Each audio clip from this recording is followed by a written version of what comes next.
तो આપણે સ્વર સંધિ પૂર્ણ કરી હતી અને વ્યંજન સંધિ સ્ટાર્ટ કરવાની હતી। તો વ્યંજન સંધિ એટલે શું? સર્વપ્રથમ આપણે વ્યંજન સંધિ એટલે શું? તમને એમ થતું હશે કે આ મેં ફરીથી શું કામ દોર્યું? આપણે તો આ બધું ભણી ચૂક્યા છે કે ઘોષ, અઘોષ, અલ્પપ્રાણ, મહાપ્રાણ, અનુનાસિક, પ્રકંપી, સંઘર્ષી, આ બધું આપણે તો ભણી ચૂક્યા છીએ। સૌથી પહેલો લેક્ચર આ લીધેલો, તો શું કામ મેં ફરીથી લખ્યું? પણ જ્યારે આપણે વ્યંજન સંધિના નિયમો ભણીએ છીએ ત્યારે આપણે આ દરેક વસ્તુ ભણવી ખૂબ જ જરૂરી બને છે। શું કામ? કારણ કે આ જો આપણે ભણશું અને એમાંથી જ આપણા નિયમો આવશે, એટલે આ કોષ્ટક રહેશે, અહીંયા નિયમ લખતી જઈશ અને તમારે એમાં સમજતા જવાનું છે। તો સર્વપ્રથમ આપણે વ્યંજન એટલે શું તે લખીએ। તો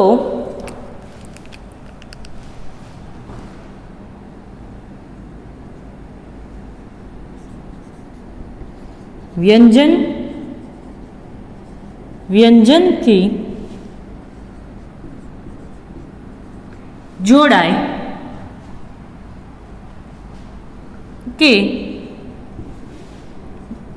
વ્યંજન સ્વરથી જોડાય।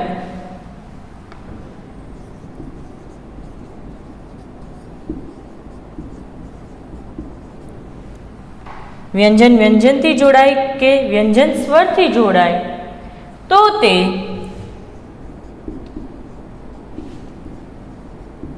વ્યંજન સંધિ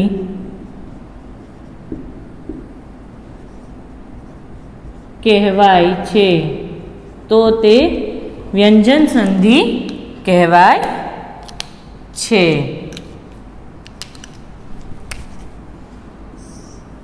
ઉદાહરણ જોઈએ તો તત વત્તા લીન એટલે તલ્લીન। અહીંયા બંને વ્યંજન ભેગા થાય છે। અહીંયા જુઓ અડધો છે એટલે અહીંયા બંને વ્યંજન ભેગા થાય છે, વ્યંજન વ્યંજનથી જોડાય છે, એટલે આ સંધિને વ્યંજન સંધિ કહેવાય। ફટાફટ આ બધું જ વસ્તુ તમે ફટાફટ ઉતારી લો।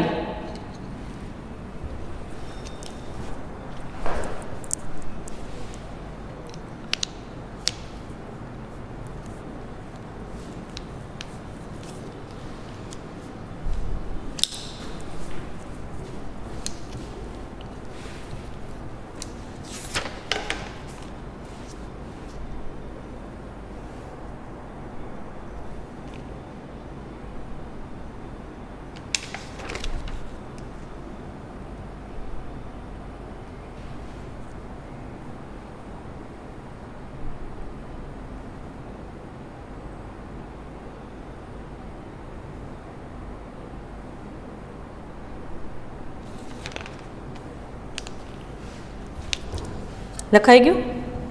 આ તો હું રહેવા જ દઈશ, કારણ કે આપણે નિયમમાં જોતા જવાનું છે, એટલા માટે આ તો રાખવું જ પડશે। તો હવે આ આપણે રાખવાનું છે, તો અહીંયા હું લખીશ, એમાં તમારે થોડુંક ઉતાવળ રાખવી પડશે, કારણ કે નાનું નાનું લખવાનું છે અને વધારે લખવાનું છે। એટલે અનુનાસિક નિયમ પહેલો,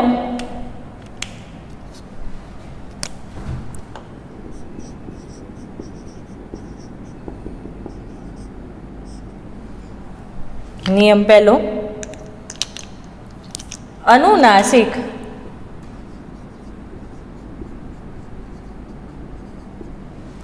અનુનાસિક સિવાયના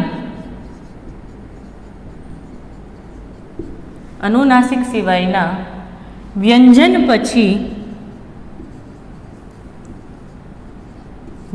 પછી સ્વર કે ઘોષ વ્યંજન આવે તો વ્યંજન આવે તો પહેલા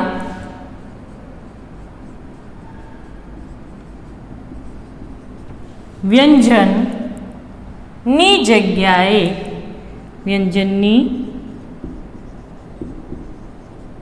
જગ્યાએ તેના વર્ણનો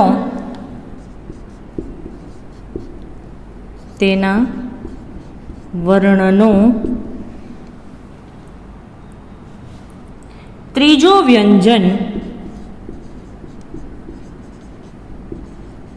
વ્યંજન મુકાય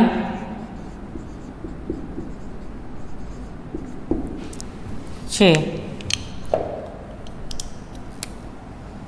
ઉદાહરણ જોઈએ તો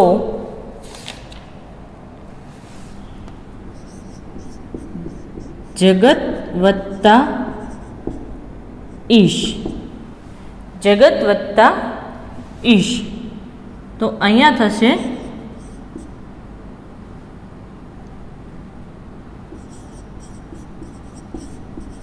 જગદીશ. બીજું ઉદાહરણ જોઈએ, શશ પ્લસ યંત્ર, તો ષડયંત્ર, ષડયંત્ર. પછી જોઈએ દિક વત્તા અન, દિક વત્તા અન, તો અહીંયા દિગંત. તો હવે અહીંયા આપણે સમજીએ તો અહીંયા ત છે ને પ્લસ ઈ એટલે વ્યંજન આવ્યું. તો એમાં પહેલાં જ કીધું હતું કે સ્વર, વ્યંજન પછી કોઈ સ્વર કે ઘોષ વ્યંજન આવે તો એની પહેલાં એ વર્ણનો પહેલાં વ્યંજનની જગ્યાએ તેના વર્ણનો ત્રીજો વ્યંજન મૂકવાનો. તો અહીંયા જગત, તો અહીંયા વ્યંજન છે, એની પછી ઈશ છે, તો ઈ સ્વર આવ્યો ઈમાં. તો હવે એના ત્રીજો વર્ણ, પહેલો બીજો અને ત્રીજો વર્ણ તની જગ્યાએ મૂકી દેવાનો છે, જગત દીશ.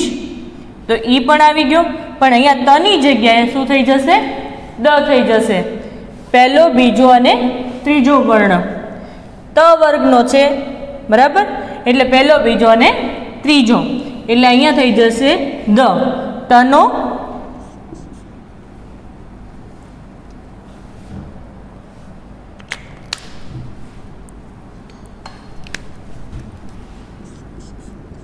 તનો દ, અહીંયા શનો ડ,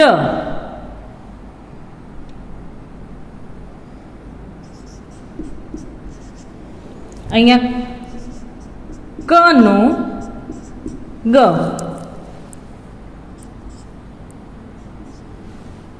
હવે અહીંયા જુઓ, તમે એમ કહેશો શ તો ઊંધેથી ગણવાનું કે ચત્તેથી?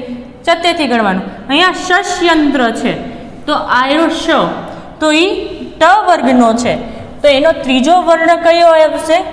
1, 2 અને 3. તો શની જગ્યાએ શું આવી જશે? ડ. શનો શું થઈ જશે? ડ. શશ યંત્ર, તો એનું થઈ જશે ષડયંત્ર. શશ યંત્ર, તો એનું થઈ જશે ષડયંત્ર. તો અહીંયા તે વ્યંજન પછી વ્યંજન આવ્યો છે, પણ કેવો ઘોષ આવ્યો છે. તો ષયંત્ર, તો ષડયંત્ર. સ્વર કે ઘોષ વ્યંજન આવે તો ત્યારે શું બની જાય? યસ, તે વર્ણનો ત્રીજો અક્ષર આવી જાય. એવી જ રીતે દિક વત્તા અન, અહીંયા સ્વર રહેલો છે, તો ક વર્ગનો ત્રીજો વર્ણ કયો આવશે? ક, ખ અને ગ, તો અહીંયા થઈ જશે દિગંત. સમજાઈ ગયું? લખી લો.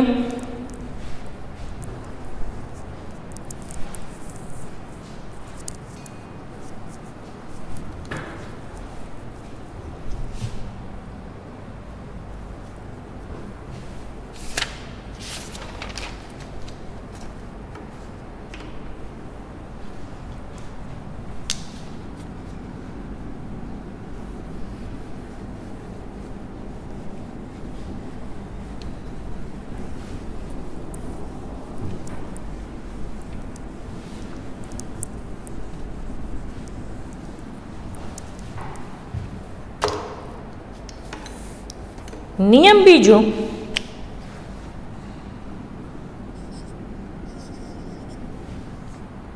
અનુનાસિક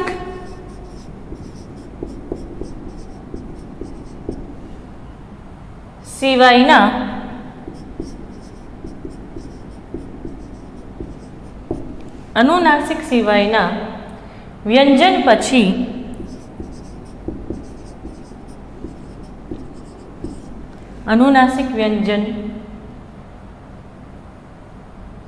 અનુનાસિક સિવાયના વ્યંજન પછી અનુનાસિક આવે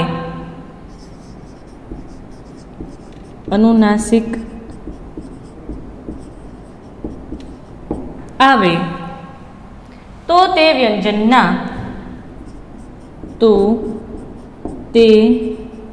વ્યંજનના સ્થાને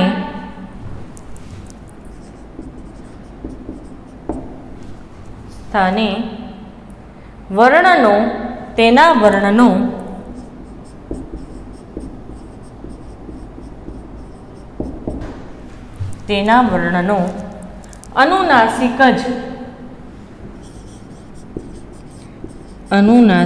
જ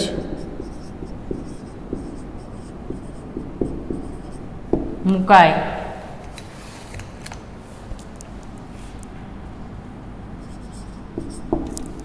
છે. ઉદાહરણ જોઈએ તો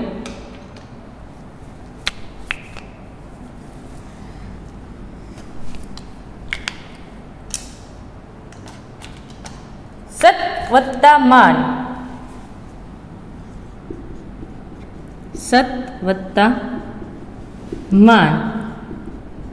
સમ્માન. જો અનુનાસિક સિવાયના વ્યંજન એટલે આ અનુનાસિક નથી. જુઓ અહીંયા અનુનાસિક લખેલું છે, અનુનાસિક નથી એટલે આ અઘોષના અલ્પપ્રાણ છે ને દંત્ય છે. એટલે અનુનાસિક સિવાયના વ્યંજન પછી અનુનાસિક આવે તો અનુનાસિક છે, તો અનુનાસિક આવે તો વ્યંજનના સ્થાને તેના વર્ણનો અનુનાસિક જ મુકાય. હવે વ્યંજનના સ્થાને આ વ્યંજન છે તો તેના સ્થાને તે વર્ગનો અનુનાસિક મુકાય. તો ત વર્ગનો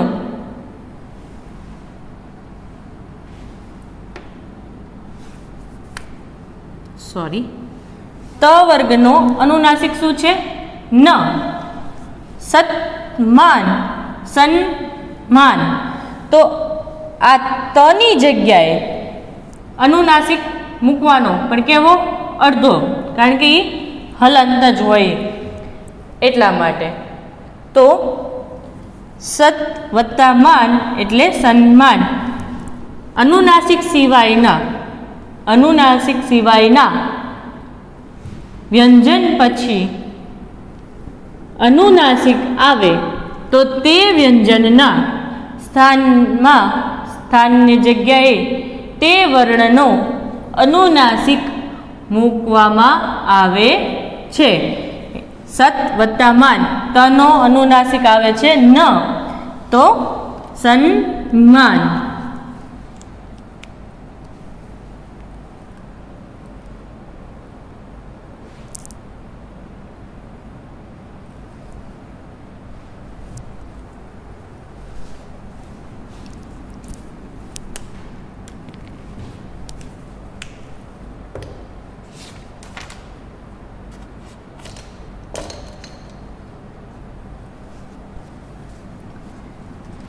ત્રીજો નિયમ,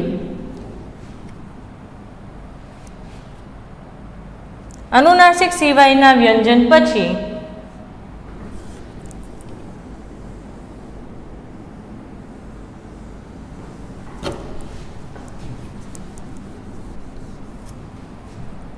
નિયમ ત્રીજો,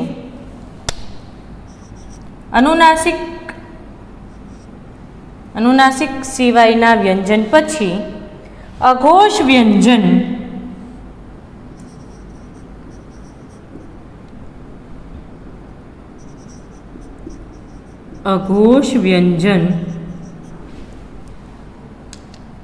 આવે તો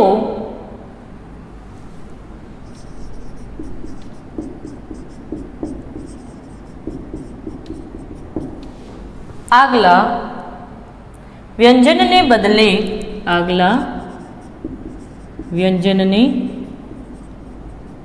બદલે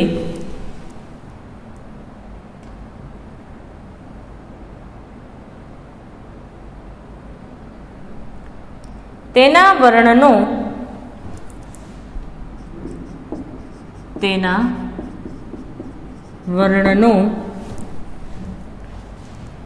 પહેલો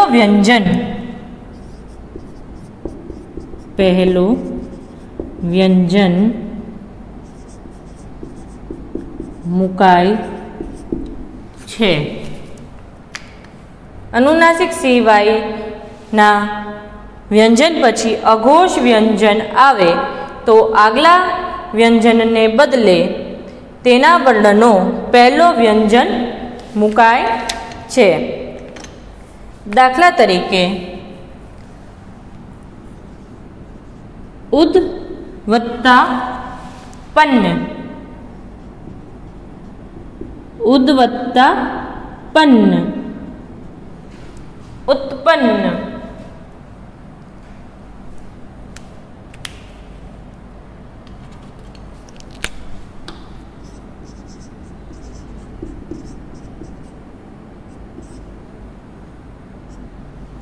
તો અહીંયા દનો ત થાય છે. જુઓ શું કહેવાય છે, અનુનાસિક સિવાયના વ્યંજન પછી, એટલે આ અનુનાસિક નથી, અનુનાસિક આ 5 જ છે, 1 2 3 4 અને 5.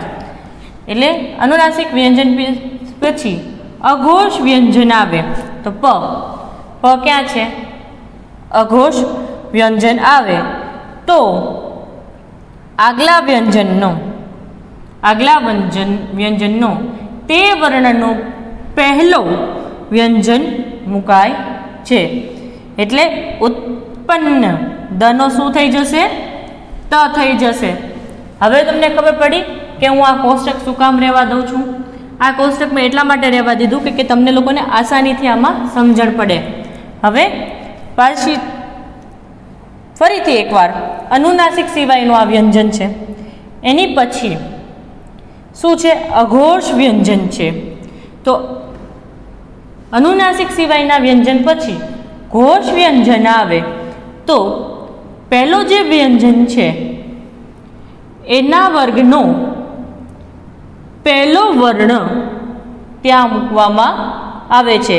એટલે ઉત્પન્ન, તો એનું થઈ જશે ઉત્પન્ન. લખી લ્યો.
નિયમ ચોથો,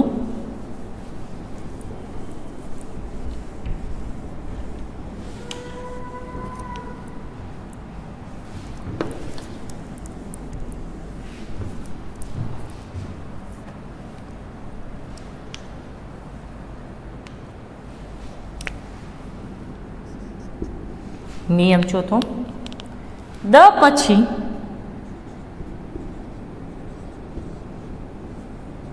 ચ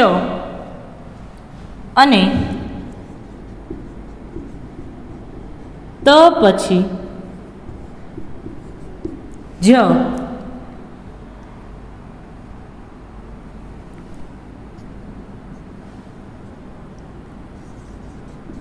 આવે તો દ પછી ચ અને ત પછી જ આવે તો ચ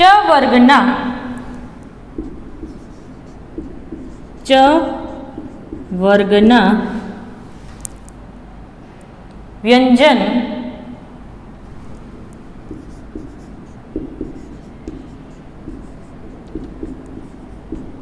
ક્રમ પ્રમાણે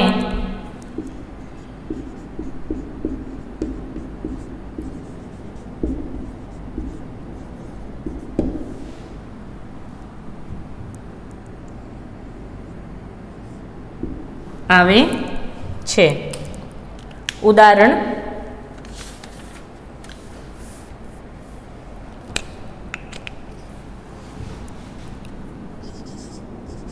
ઉત વત્તા 4 ઉચ્ચાર અને સત વત્તા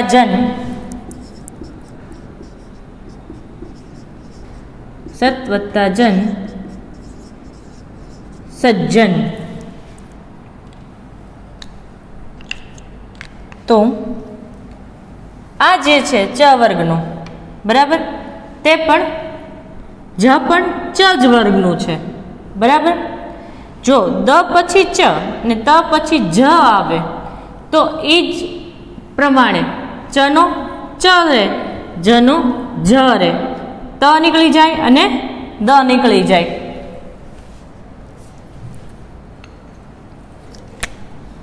દ પછી ચ આવે અને જ પછી ચ આવે, ત પછી જ આવે તો ચ વર્ગના વ્યંજન ક્રમ પ્રમાણે આવે.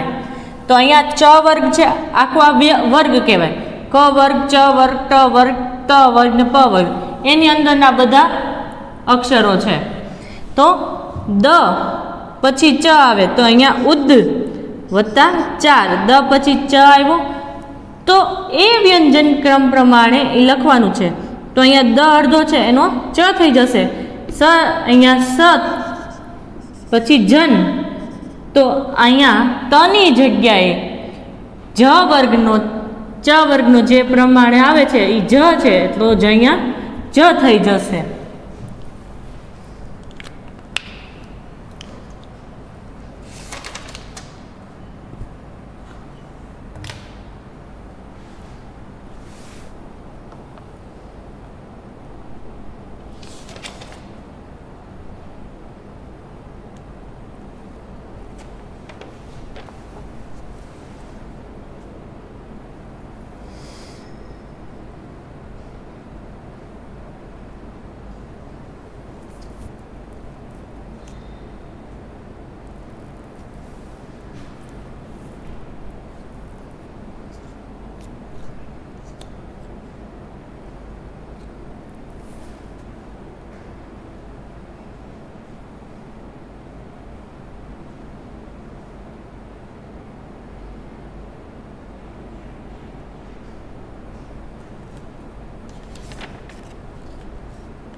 પાંચમો નિયમ,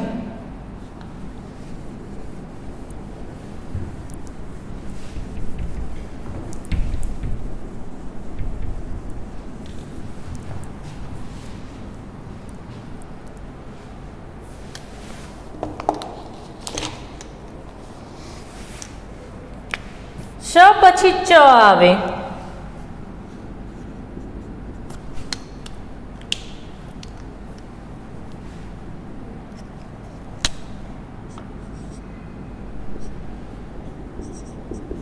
શ પછી ચ આવે, સ પછી ચ આવે, ચ વર્ગનો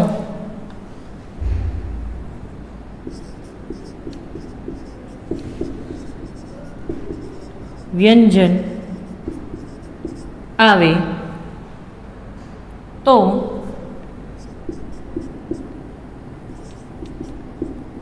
શનું શ થાય છે।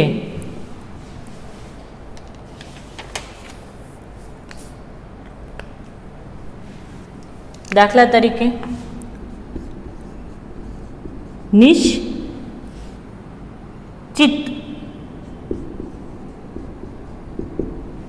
નિશ્ચિત તો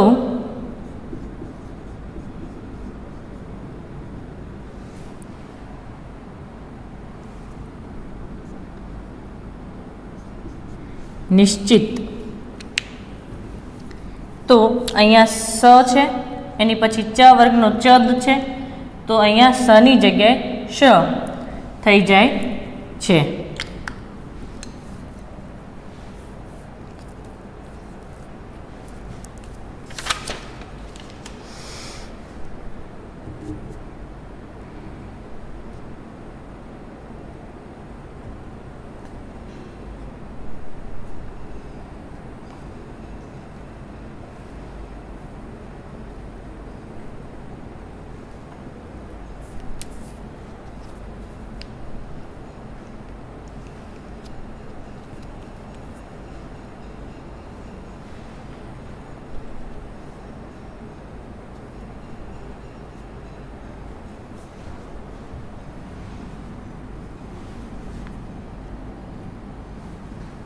છઠ્ઠો નિયમ,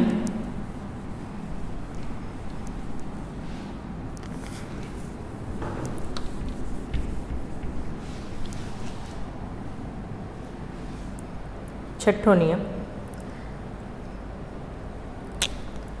ત અને ટ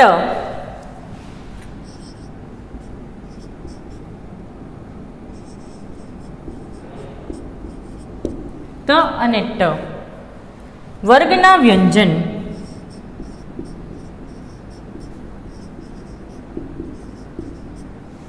ત અને ટ વર્ગના વ્યંજનો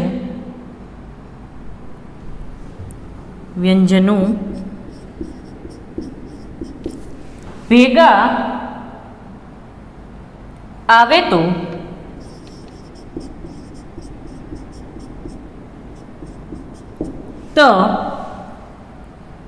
વર્ગના વ્યંજનો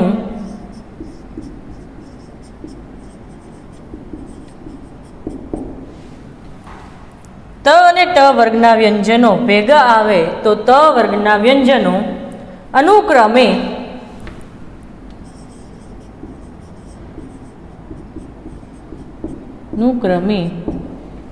ટ વર્ગના વ્યંજનો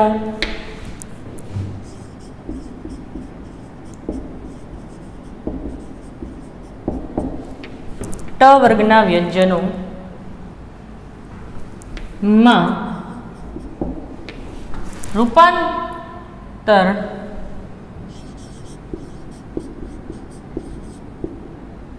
પામે છે।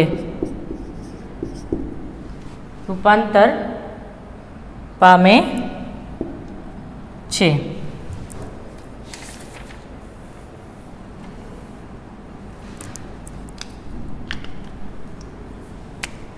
ઉદ વત્તા ડયન,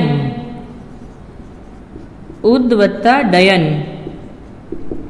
તો દ છે એ ટ વર્ગનો છે, ડ છે એ ટ વર્ગનો છે, તો ત વર્ગનો વ્યંજન અનુક્રમે ટ વર્ગના વ્યંજનોમાં રૂપાંતર પામે છે। તો આ ડ છે તો આ દ છે એ ડમાં પરિવર્તિત થશે। કેવી રીતે? ઉડ્ડયન શું થશે? ઉદ વત્તા ડયન એટલે દ છે એ ત વર્ગનો છે, ડ છે એ ટ વર્ગનો છે। તો નિયમ શું કીધો છે કે જ્યારે ત વર્ગનો કોઈ વ્યંજન હોય અને એની પછી ટ વર્ગનો વ્યંજન હોય તો તેને રૂપાંતરિત કરી અને ટ વર્ગમાં પરિવર્તિત કરવાનો રહેશે। તો અહીંયા દનો શું થઈ જશે? અહીંયા કયો વ્યંજન આવ્યો છે? ટ વર્ગનો ડ, તો અહીંયા દનો ડ થઈ જશે, તો થઈ જશે ઉડ્ડયન। લખી લ્યો ફટાફટ।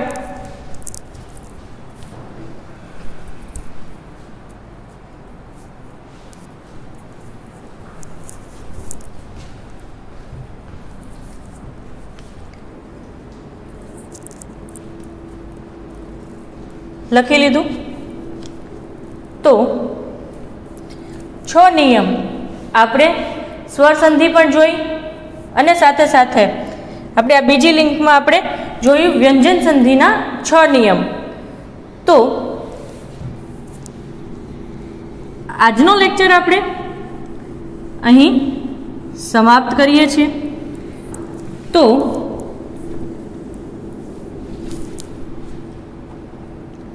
હોમવર્કમાં આજે લખાવેલા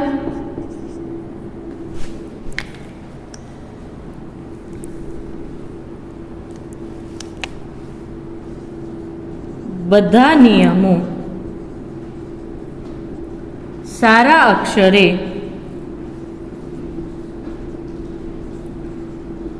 ફેર બુકમાં